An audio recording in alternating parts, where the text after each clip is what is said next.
Previously on Flowers for Zoe, Stories for Dennis. Got my first batch of sweet fentanyl, and I did that. And all this time, I'm kind of know I'm going downwards, but in the back of my head, I'm trying to get better. And now coming up on the show. How do you find that window where he's coherent enough to have a conversation? How is a conversation supposed to start when I'm so frustrated? It's not the window.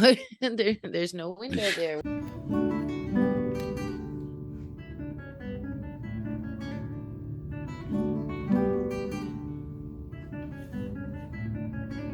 On today's podcast, we do some healing as we talk about Dennis more than a year after his death from fentanyl.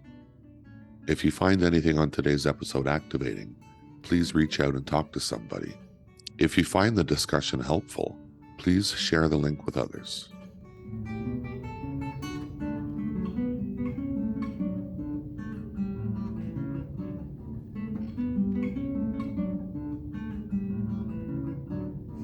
Hello, everybody. Good afternoon. Hi. So we're here. We're all together again. It's been, I think, a couple of weeks since we've been all together podcasting. I had a nice weekend over Ukrainian Christmas. I went up to see my brother at his gravesite, and it was the first time I said to him, and I just blurted it out, and it kind of took me by surprise, but I said, "Hey, bro, I'm really sorry I didn't save you." You know, we've all been talking about healing recently, and that was a real healing moment for me. The healing process, God, it doesn't happen overnight. We're here like just over a year later. Not that I measure myself and say, I think this is where I am. I think this is where I am. I don't really do that. But sometimes these feelings just pop up out of nowhere. So it's almost like you never know when you're going to finish dealing with it. And that's why I like visiting his grave so much. It puts me right beside him and in a perfect frame of mind to think about him and to think about what happened to him. He's been on my mind a lot. And it gets me thinking a little bit about, there's the seasons, right? Like we just went through the whole holiday season, and I think the seasons, I don't know, they bring up different feelings about it and different memories. And it's even just going through the holidays without him here. And even though this was the second Christmas, the first Christmas was just weeks after he passed away. And I think we were all just numb. Yeah. We were still in shock. And this Christmas was different. I was really missing him. You know, I lived far away from him and we weren't all that connected. And I think lately, and directly because of the podcast and how much time we spend together and how much talking and communicating we've done about him and working together as a family and supporting you, Zoe, and you bringing in so much insight for us all to think about. And like so much has changed. I guess that's what I'm saying, is so much has changed. And now I really want him here. Want him here right? to be involved with all of this. I think about, where would he be right now? What would he be doing? What would have been different for him? Right? Like so much has changed for us now. What would have been different for him? How would it be? I think he would be sitting right here, right now. Do you think he'd be involved with the podcast? Do you think he would like it? I think he'd be off camera. He'd be kind of stubborn about it. Once he got into it, I think he would have a lot to say. And I think he would feel exactly how you feel right now, Zoe. You feel like, holy shit, I did it. And you know what? I'm looking at what I did. And I need to share that. I need to share that. I need to help someone. And I think he would be in that role just like you are. I love hearing that, because that's what I want to think. But I'm also just reminded there's been a process that's happened here that he wasn't part of. The process started when he passed away.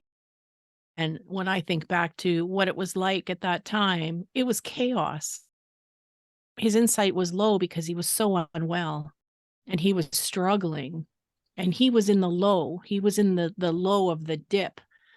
If he had the opportunity to come out of it, I think he would have come out of it like he had done before. But those last few months, they weren't great. Like he was really struggling. And if I think about how different it is now, like listen to us here talking in this way. We couldn't do this then, No.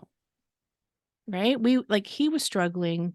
And this is where, this topic of like how families process through healing.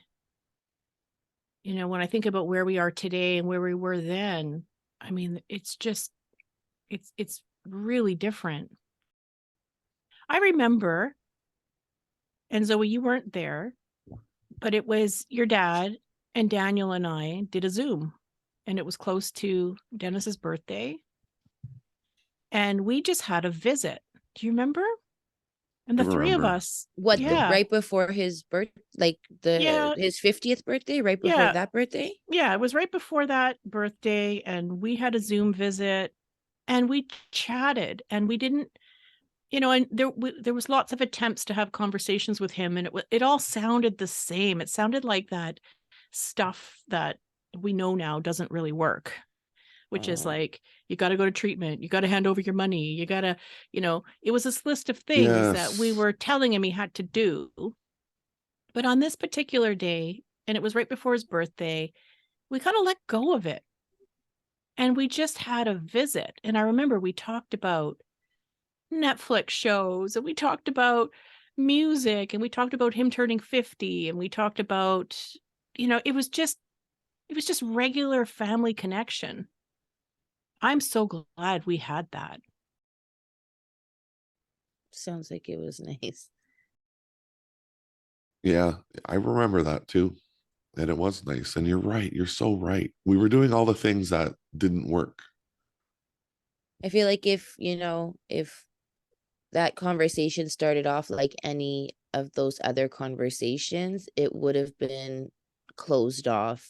You guys wouldn't have had the opportunity or the chance to talk about everything that you did. It was because that subject was just dropped and you guys were able to have a normal conversation that didn't revolve around what was going wrong or what was actually happening. It was just regular brothers and sister talking. That's it. Yeah. And that must have been so, so nice because he probably wasn't even thinking about the other shit. It was probably such a weight off of his shoulders.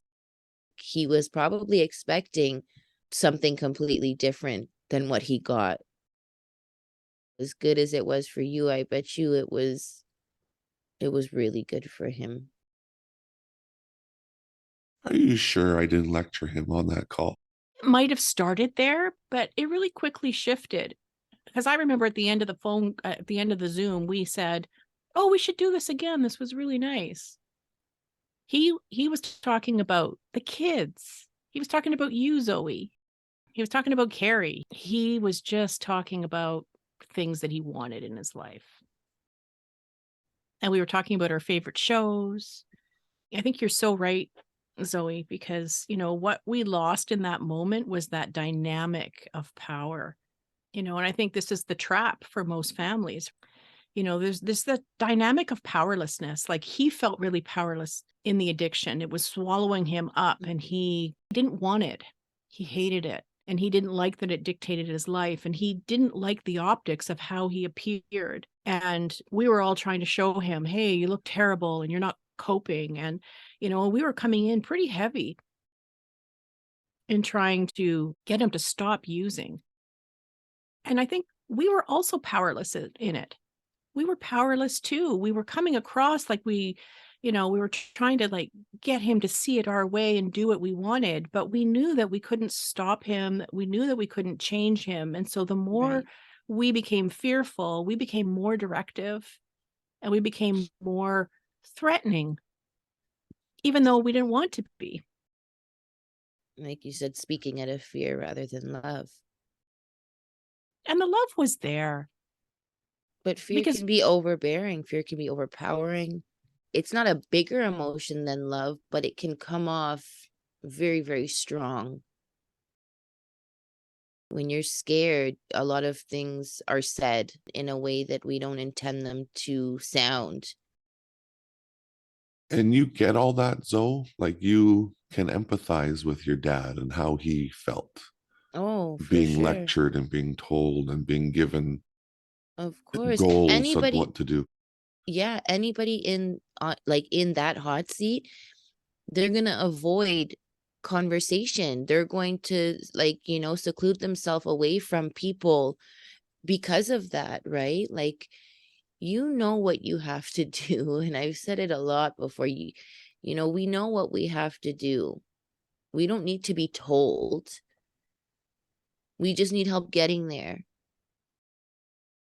You know more right? than anybody what to do, Of don't you? course. Of course. It Of makes so much course. sense now. Yeah. So that's, bringing back that conversation, like he probably avoided having those sit downs with you guys because he was avoiding those conversations coming up. Not that he wanted to not talk and sit down and be involved with these Zoom meetings and whatever else. He was avoiding that topic entirely. You seclude yourself from loved ones, from family, from close friends. And it's true. It was hard to get him to talk. Yeah. First of all, he might have been using, he might have been withdrawing, and that takes up a lot of your day. Mm-hmm. But then when the opportunity was there where he was in a position to talk, he He wouldn't was, want to talk about it. but at that time too, then you're using, and then it's like, why would I want to talk about this? I'm not sick. I'm not in a position to, reach out for help if I feel fine. You know what I'm saying? Like, Yeah. when you're using, you feel fine. So you're like, I'm fine. I don't need any help. I'm okay. But it's not until you're sick where you're like, holy shit, I'm fucked. Like, I need help. Like, what do I do? And then you don't feel like talking because you're sick, But then when you're using, you don't feel like talking because you feel fine and you're using. So when is there time to talk about it? So let's add in the layer of loved ones and caregivers. I think about, okay, well, what did it actually look like? So here's what it looks like. He's so out of it that he's fallen down and he's crashed. He's so out of it that he's stooped over and he's bent over and he's like, he's in this, stupor where you can't even believe that he's balancing and he's standing. This is, I think, layered with everything that you just said. I think this is what makes it hard for families. Like, how do you find that window to talk Yeah. to him? How do you Yeah. find that window where he's coherent enough to have a conversation? When your window might be an hour or two a day, or maybe days go by where it's not even possible, then there's another level of exhaustion and discouragement that sets in, I And think, for frustration. families. Oh, yeah, and frustration. Not to mention, how do you maintain safety in a house? How do you maintain safety for other people? I think this is what makes this such a challenging conversation. Looking back at that time, it's so easy to say, oh, I could have done this, could have done that. But during that whole time, I was so frustrated. I was at my wit's end. I was so frustrated some days. And again, how is a conversation supposed to start when I'm so frustrated? It's not the window. There's no window there when it's in that, right? This is the tragedy in it, because it's nobody's fault. He wasn't doing anything wrong. And you weren't wrong for feeling that way. Yeah. Yeah, for feeling frustrated, right? Yeah. Mm-hmm. Yeah. And especially because even though it wasn't a life and death situation. I never said to myself, I got to talk to him tonight or tomorrow. He might not be here. It went on for so long that you're right. Like he was using for how long? And he was okay. I mean, he wasn't, but he was, like it wasn't his last day, like we knew that. Never in Yeah. my life did I think that his passing would have to do with drugs. As much as he was an addict and stuff, I never thought that it would be the reason to end his life. He was Smarter than that, he knew he just wasn't the regular person that used drugs. He just wasn't to me.